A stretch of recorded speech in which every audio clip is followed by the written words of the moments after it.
நம்ம இந்த வீடியோ தொடங்கி இனிமேல் வரக்கூடிய வீடியோக்கள்ல ஜோதிடம் அப்படிங்கிறது அடிப்படையா என்ன, பாரம்பரியம் அப்படின்னு சொல்றாங்க இல்லைங்களா, அந்த பாரம்பரிய ஜோதிடம்னா என்ன, இங்க இந்தியாவில் ஜோதிடம் எப்படி கையாளப்படுகிறது அப்படின்ற அடிப்படையில் இருந்து முழுவதுமாக படிப்படியாக நம்ம ஒவ்வொரு வீடியோக்கள் மூலியமாக பார்க்கலாம். முதல்ல ஜோதிடம் அப்படிங்கிறது என்ன அப்படின்றது வந்து ஆரம்பிப்போம். இதுக்கு முன்னால் வாழ்ந்த மக்கள், உலகளாவிய அளவுல வாழ்ந்த மக்கள், அதுல குறிப்பா நம்ம எடுத்துக்கிறது வந்து இந்திய முறை இல்லைங்களா.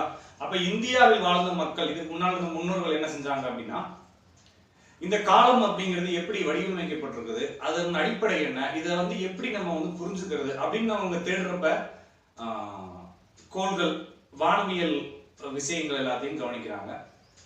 அதை எல்லாத்தையும் அனுமானிச்சு நம்ம ஜோதிடம் அப்படின்ற ஒரு துறையை கணிச்சாலும், பாரம்பரியமா வேத ஜோதிடம் அப்படிங்கிறது வந்து எப்படி இருக்கு அப்படின்னா, நம்ம முதல்ல தெரிஞ்சுக்க வேண்டியது வேதம், ஆகமம், புராணம், இதிகாசம் அப்படின்ற 4 விஷயங்கள் எல்லா மதங்கள்லயுமே எல்லா கலாச்சாரங்கள்லயுமே கலந்துருக்கு. அப்படிங்கிறப்ப வேதம் அப்படின்னா என்ன அப்படின்னா, இறைவன் கொடுத்த விஷயங்களை பத்தி நம்ம புரிஞ்சுக்கிறது வேதம். ஓகேங்களா. ஆகமம் அப்படிங்கிறது வந்து இறைவன் கொடுத்த விஷயங்களை நம்ம எப்படி ப்ராப்பரா நம்ம எடுத்துக்கிறது அப்படிங்கிறது ஆகமம். இறைவன் கொடுத்த விஷயங்களை எடுத்துக்கிட்டவங்களுடைய விஷயங்களை பற்றி பேசுவது புராணம். இதிகாசங்கிறது மனிதர்களை பத்தி, மனிதனுடைய வாழ்க்கையை பத்தி பேசுறது. அப்படிங்கிறப்ப வேதம் அப்படின்னு வரும்பொழுது இந்த இயற்கையாக இந்த பிரபஞ்சத்துல எப்படி படைக்கப்பட்டிருக்கு, அதனுடைய தத்துவ கூறுகள் என்ன அப்படின்னு பேசுறதுதான் வேதம். அது 4 வேதங்களாகவும் ஒவ்வொரு வேதங்களுக்கும் 6 பிரிவுகள் அப்படின்னு சொல்லி பிரிச்சதாகவும் எல்லாரும் சொல்லி வராங்க. சரி, அப்படியே இருக்கட்டும். அதுல ஜோதிஷம் அப்படிங்கிறதும் ஒரு பார்ட் அப்படின்னு பேசுறாங்க. அந்த ஜோதிடம் அப்படிங்கிறத, இந்த வேதம் அப்படிங்கிற இந்த பாரம்பரியம் அப்படின்னு நம்ம புரிஞ்சு விட்டுருக்க விஷயங்கள், ஜோதிடம் அப்படிங்கிறத வந்து 3 பிரிவுகளாக பிரிக்கிறாங்க. அப்படின்றப்ப முதல் பிரிவு அப்படின்றது வந்து கணித ஸ்கந்தம் அப்படின்னு சொல்றாங்க. ஓகேங்களா. கணித ஸ்கந்தம், அடுத்து வந்து ஜாதக ஸ்கந்தம், அடுத்து வந்து சங்கீத ஸ்கந்தம் அப்படின்னு சொல்றாங்க. இதுல வந்து கணித ஸ்கந்தம்ங்கிறது வந்து 3 பார்ட்டா பிரிச்சிருக்காங்க. அது என்ன அப்படின்னா, சித்தாந்தம், தந்திரம், கரணம். சித்தாந்தம் அப்படிங்கிறது வந்து ஒரு விஷயத்தின் இயங்கு தத்துவங்களை வந்து விரிவா சொல்றது சித்தாந்தம். தந்திரம் அப்படிங்கிறது வந்து அதை அணுகுவதற்கான சூத்திரங்கள், டெக்னிக்ஸ், நுட்பங்கள் அதெல்லாம் சொல்லலாம். அடுத்து கரணம் அப்படிங்கிறது வந்து ஒவ்வொன்றையும் பார்ட்டா பிரிச்சு நம்ம விவரிக்கிறது பேரு கரணம். ஓகேங்களா. அது வந்து கணித ஸ்கந்தத்தோட முடிஞ்சிருது. அதுலதான் வந்து இந்த கிரகங்கள் எப்படி இயங்கிட்டு இருக்கு, அந்த கிரகங்களை எப்படி கணிக்கிறது, இந்த இடத்துல சந்திரன் இருந்து இப்படி, சூரியன் இருந்தா எப்படி, சூரியன் இத்தனை நாள் எங்க வந்து நிற்கும், சந்திரன் இத்தனை நாள் எங்க வந்து நிற்கும், குருவனுடைய நிலைமை என்ன, குரு எவ்வளோ இன்க்ளண்டா இருக்குது, சந்திரனுடைய ஆர்பிட் எவ்வளவு சாஞ்சிருக்கு, இது மாதிரி ஒவ்வொரு விஷயங்களையும் கூறா ரொம்ப டெக்னிக்கா பேசுறது வந்து கணித ஸ்கந்தம். ஓகேங்களா. இந்த கணித ஸ்கந்தத்தை அப்ளை பண்ணி நம்ம வந்து என்ன பண்றோம் அப்படின்னா, சார்ட் அப்படின்ற ஒரு நம்ம ஜாதகத்தை, அதுக்கப்புறமா வர்க்க சக்கரங்கள், அதனுடைய கணிதங்களை எல்லாம் கணித ஸ்கந்தம் அப்படிங்கிற ஒரு விஷயத்தை வந்து எடுத்துட்டு வந்து ஜாதக ஸ்கந்தத்துக்குள்ள வரும்பொழுது, ஜாதக ஸ்கந்தத்திலையும் 2 விஷயம் இருக்குது.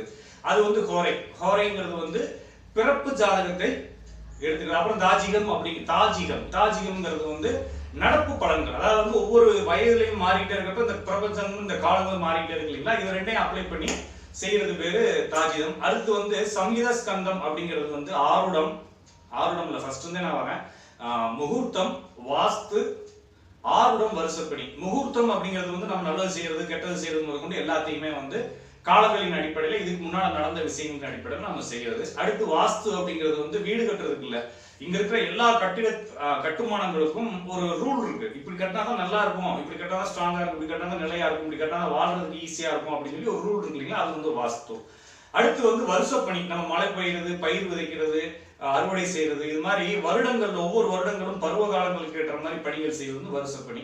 அடுத்து வந்து ஆருடம். இதுக்கு அடுத்து என்ன நடக்கும் அப்படின்றத சகுனங்களை வைத்து தெரிந்து கொள்வது அப்படிங்கிறத மொத்தமே 3 விஷயத்திலையும் 3 விஷயத்துல வந்து கணித ஸ்கந்தத்துல 3 விஷயங்களும் 3 பார்ட்டும், ஜாதக ஸ்கந்தத்துல 2 பார்ட்டும், சங்கீதா ஸ்கந்தத்துல 4 பார்ட்டும் அப்படின்றதுதான் வந்து இந்த வேத ஜோதிடம் என்கூடிய பாரம்பரிய ஜோதிடத்தினுடைய அடிப்படை. நம்ம வந்து இப்ப கணித ஸ்கந்தம் அப்படிங்கறத வந்து நம்ம தனியா பின்னால பேசலாம். ஏன் அப்படின்னா, கணித ஸ்கந்தத்துக்குள்ள போனோம் அப்படின்னா அதுல நிறைய கால்குலேஷன், ஃபார்முலாஸ் அதெல்லாம் நிறைய இருக்கிறதுனால நம்ம வீடியோ மூலியமா பேசுறது வந்து அவ்வளவு சிறப்பா இருக்காது. அதே மாதிரி அடுத்து வர சங்கீதா ஸ்கந்தத்தையும் வந்து ஆருடம், அது மாதிரி விஷயங்கள் எல்லாமே வட்டார வழக்குகள். இது வந்து இதே சங்கீதா ஸ்கந்தம் அப்படிங்கிறது வந்து இலங்கையிலையும் இருக்கும், சைனால இருக்கும், மலேசியால இருக்கும். அவங்களுடைய வட்டார வழக்கத்துக்கு தகுந்த மாதிரி அவங்க அதை செஞ்சுக்கிட்டு இருப்பாங்க. நம்ம இந்தியாவுடைய வட்டார வழக்கம், பாரம்பரியம், பண்பாடுகள் வந்து நம்ம இதை ஃபாலோ பண்ணிட்டு இருக்கோம் அப்படின்றதுனால இதுவும் மாறக்கூடியது. ஏன்னா நாளைக்கு மாறிடும், அது நாளானைக்கு மாறிடும், அடுத்த ஜெனரேஷன்ல மாறிடும். இது மாறிக்கிட்டே இருக்கிறதுனால மாறாத ஒரு விஷயம் என்ன அப்படின்னா கணித ஸ்கந்தமும் ஜாதக ஸ்கந்தமும். கணித ஸ்கந்தத்தை வந்து நம்ம பேச முடியாது அப்படின்றதுனால நம்ம ஜாதக ஸ்கந்தம் அப்படிங்கிற விஷயத்துக்குள்ள போகலாம். அந்த ஜாதக ஸ்கந்தம் தான் நம்மளுக்கு பிறப்பு ஜாதகத்தை எடுத்துக்கொண்டு அதனுடைய பொது பலனையும் அறிஞ்சுக்கிட்டு அதுல வந்து ஒருத்தருடைய விஷயங்களை தெரிஞ்சுக்கிட்டு அதுக்கப்புறம் நடப்பு விஷயங்களை அப்ளை பண்ணி தாஜிதார் அப்ளை பண்ணி நம்ம என்ன பண்றோம்னா ஒரு ஜாதகருடைய வாழ்க்கையை பத்தி நம்ம தீர்மானிச்சு அனுமானிக்கிறோம் அப்படிங்கிற ஒரு விஷயம் தான். நீங்க தொடர்ந்து என்னுடைய வீடியோக்கள் இந்த வீடியோல இருந்து அப்படியே மெதுவா ஆரம்பிக்கிறேன். பாரம்பரிய ஜோதிடம் முழுமையாக ஒரு வார்த்தை விடாம எதையும் நம்பிக்கையின் அடிப்படையில பார்க்காம எல்லாத்துக்கும் ஆதாரப்பூர்வமா இதனாலதான் இது வந்திருக்கு, இதனாலதான் இது வந்திருக்கு, இதனுடைய லாஜிக் இதுதான் அப்படின்னு சொல்லி நான் உங்களுக்கு ஒவ்வொரு வீடியோலையும் நான் வந்து சின்ன சின்ன விஷயங்களா விளக்கிக்கிட்டே வரேன். கொஞ்சம் மெதுவா தான் போகும், ஏன்னா அடிப்படையில இருந்து கத்துக்கிறது கொஞ்சம் டைம் ஆகும். நான் வகுப்படுத்திக்கிட்டு இருக்க ராஜநாடி அப்படிங்கிற விஷயத்திற்கும் இந்த பாரம்பரிய வேத ஜோதிடத்தினுடைய வீடியோக்களுக்கும் தொடர்பு இல்லை. ராஜநாடிங்கிறது வேற டெக்னிக்ஸ், ஓகேங்களா? அது வந்து வெஸ்டர்ன் அஸ்ட்ராலஜி, இந்தியன் அஸ்ட்ராலஜி எல்லாத்தினுடைய மிக்சிங்ல இருந்து வந்தது. நம்ம வந்து முழுக்க இந்திய முறை ஜோதிடம் அப்படிங்கறத பத்தி நம்ம தெரிஞ்சுக்க போறோம். அதுலயும் வந்து முக்கியமா ஜாதக ஸ்கந்தம் அப்படிங்கிறதுக்குள்ள இருக்கிற ஹோரை, தாஜிதா, இந்த ரெண்டு விஷயத்தை பத்தியும் நம்ம பெருசா பேச போறோம். நம்ம தொடர்ந்து பேசலாம். நீங்க உங்களுக்குன்னு ஒரு நோட் ஒன்று போட்டுக்கோங்க, ஒரு பேனா ஒன்று வச்சுக்கோங்க எப்பயுமே சைட்ல. ஒவ்வொரு வீடியோலையும் வர குறிப்புகளை நீங்க தொடர்ந்து குறிப்பு எடுத்துட்டு வாங்க. கண்டிப்பாக இந்த வீடியோ பார்ப்பவர்கள் அனைவரும் ஒரு ஜோதிடத்துல வந்து நல்ல டெக்னிக்கை புரிஞ்சுக்க முடியும் அப்படின்னு என்னால உறுதியா சொல்ல முடியும். நன்றி, வணக்கம். தொடர்ந்து என்னுடைய வீடியோ பாருங்க. இந்த வீடியோவுடைய சேனல் நீங்க சப்ஸ்கிரைப் பண்ணீங்க அப்படின்னா நான் ஒவ்வொரு வீடியோ போடுறப்போ உங்களுக்கு வந்து நோட்டிபிகேஷன் வரும். நன்றி, வணக்கம். தொடர்ந்து பேசலாம். நான் உங்கள்